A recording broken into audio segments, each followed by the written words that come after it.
गांव के एक सम्मानित परिवार में राम प्रसाद जी अपने बेटे अर्जुन और बेटी काजल के साथ रहते थे।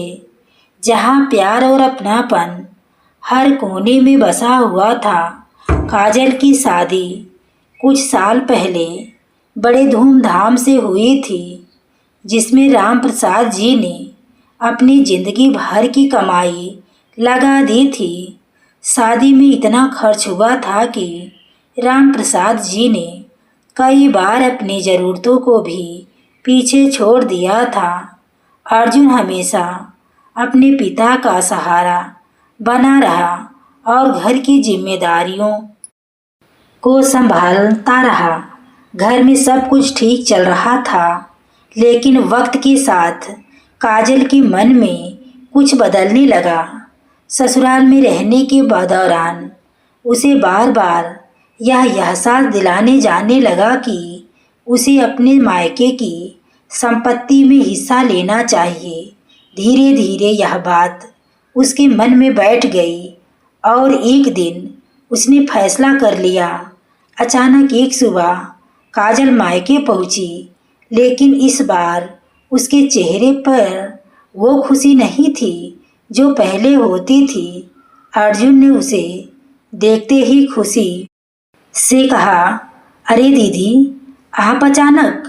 काजल ने हल्की सी मुस्कान दी, लेकिन उसकी आंखों में एक अजीब सा ठंडापन था। मुझे पापा से जरूरी बात करनी है, उसने सीधे शब्दों में कहा। राम प्रसाद जी ने उसे पास बैठाया और प्यार से पूछा, क्या हुआ बेटी? कुछ पल की खामोशी के बाद काजल ने कहा, पापा, मुझे घर और ज़मीन में मेरा हिस्सा चाहिए।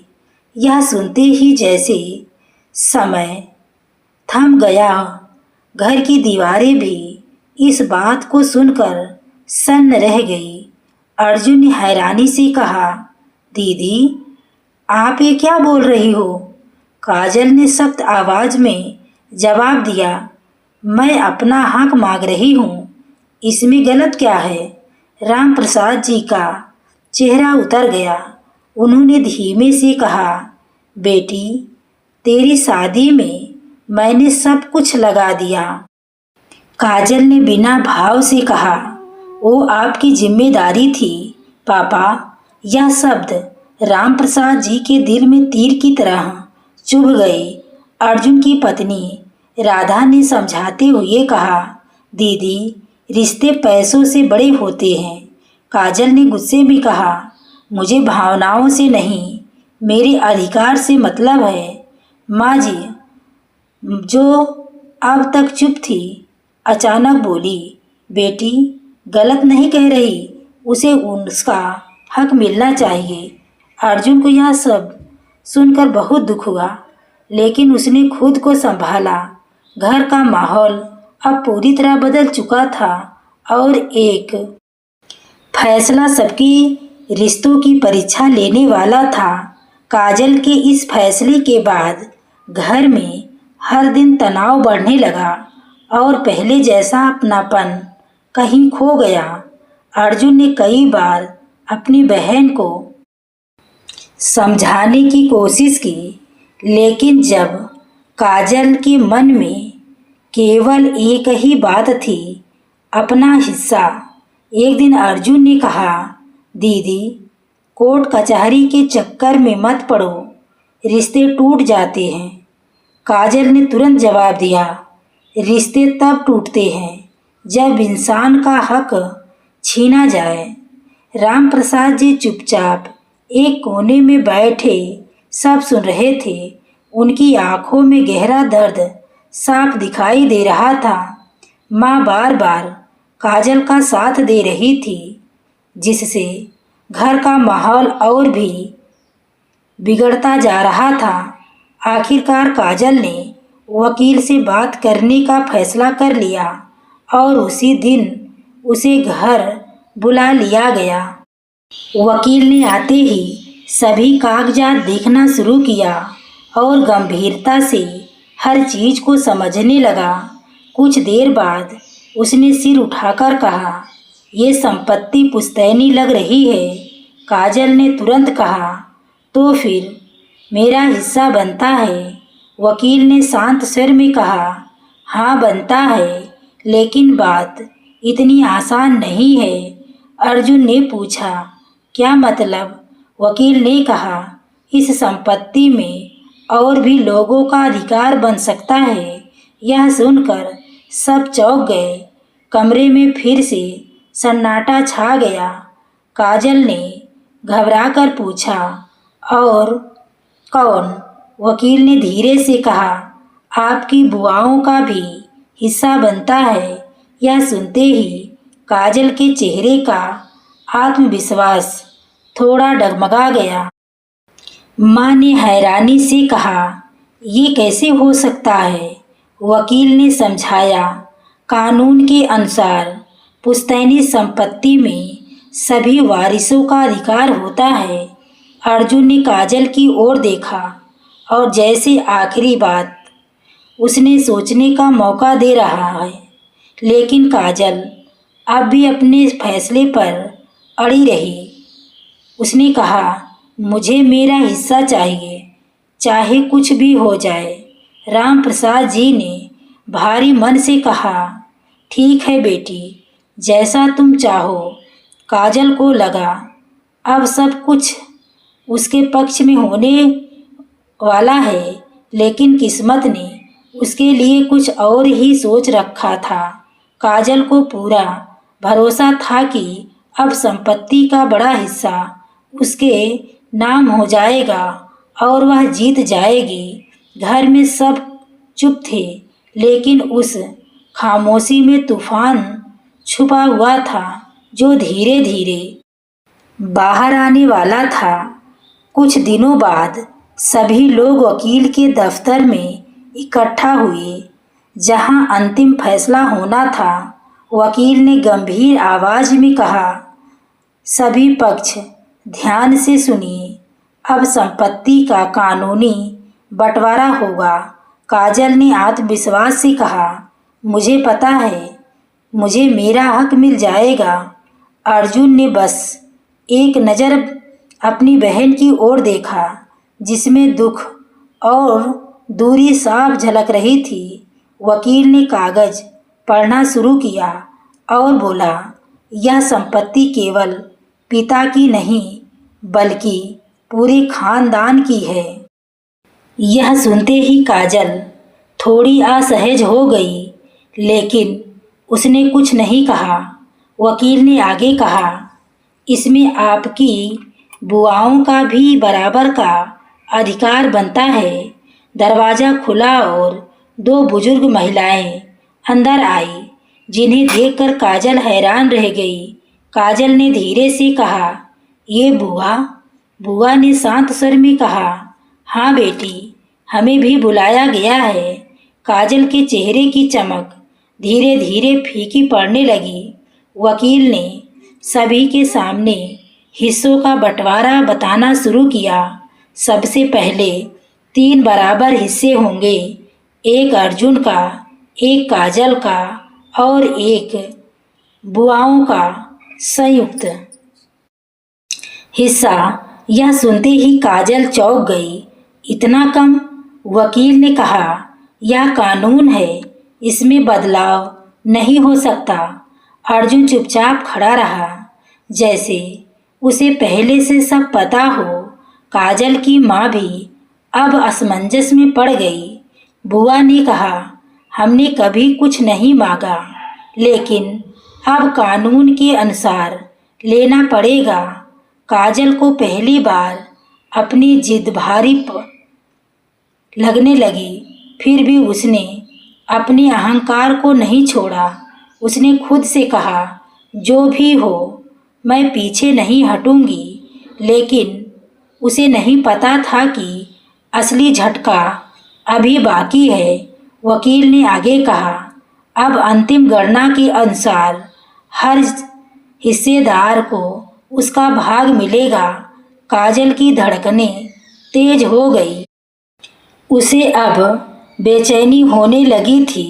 वकील ने साफ शब्दों में कहा, काजल जी, आपको कुल संपत्ति का केवल एक छोटा हिस्सा मिलेगा। यह सुनते ही काजल के हाथ से कागज लगभग गिर गया। क्या? इतना कम? काजल ने घबरा कर पूछा। वकील ने कहा, क्योंकि बुआओं का भी पूरा हिस्सा जुड़ गया है। बुआओं का चेहरे पर हल्की सी संतुष्टि थी, लेकिन कोई खुशी नहीं थी। अर्जुन ने गहरी सांस ली और कहा, दीदी, मैंने पहले ही कहा था, सोच लो। काजल गुस्से से बोली, तुमने मुझे पहले क्यों नहीं बताया? अर्जुन ने शांत स्वर में कहा, मैंने समझाने की कोशिश की थी, लेकिन तुमने सुनी नहीं। माँ ने भी सिर पकड़ लिया। हमने क्या कर दिया? काजल अब पूरी तरह टूटने लगी थी। जिस बड़े हिस्से के लिए उसने हिस्सों को दांव पर लगाया, वह अब उसके हाथ से निकल चुका था। वकील ने दस्तखत करने के लिए कागज आगे बढ़ाया।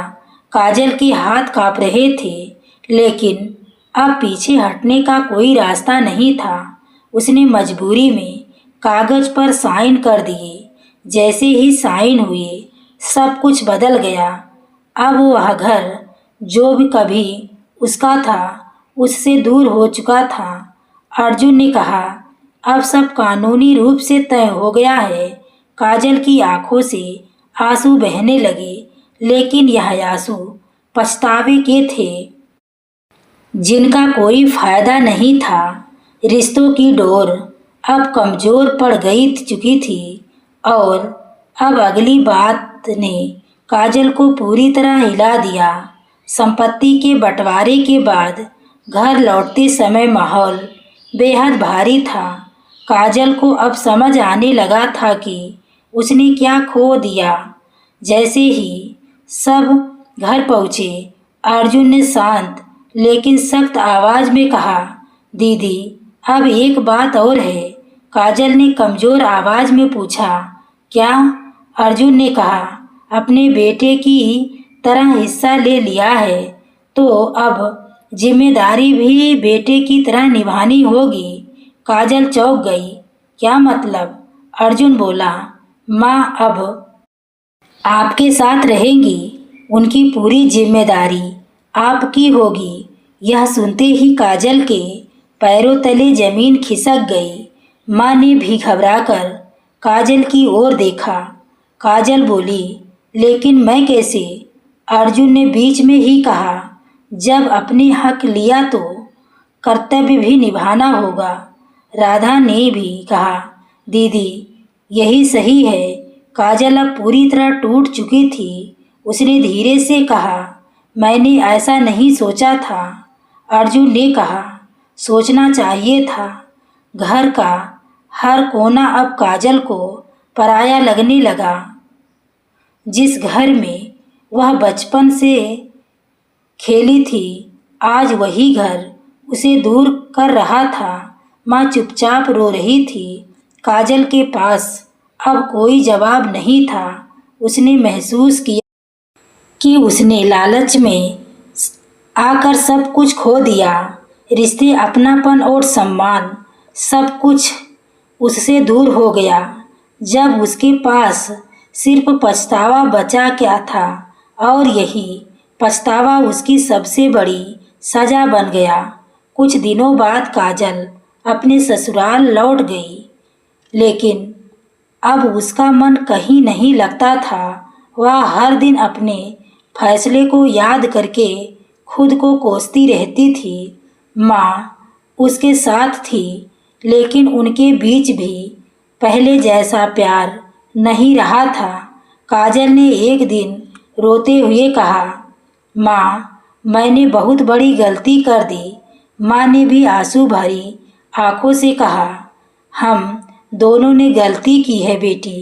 काजल को अपने भाई अर्जुन की बहुत याद आती थी। वह फ़ोन उठाती, लेकिन हर बार हिम्मत हार जाती। उधर अर्जुन भी चुप था, लेकिन उसके दिल में भी दर्द था। रिश्ते टूटने की आवाज़ बाहर नहीं जाती, लेकिन अंदर बहुत कुछ बिखेर देती है। एक दिन काजल ने हिम्मत करके अर्जुन को फ़ोन किया। भैया मुझे माफ़ कर दो। उसकी आवाज़ काँप रही थी। कुछ पल के लिए सन्नाटा छा गया। फिर अर्जुन ने धीमे से कहा, दीदी कुछ नहीं, बातें वक्त ही ठीक करता है। यह सुनकर काजल फूट फूट कर रो पड़ी। उसे समझ आ गया कि विश्वास एक बार टूट जाए तो वापस पाना आसान नहीं होता। उसने लालच में आकर अपना ही घर खो दिया। अब ना वह मायका उसका रहा, ना ही रिश्तों को वो गर्माहट बची। कहानी हमें सिखाती है कि हक मांगना गलत नहीं है, लेकिन लालच रिश्तों को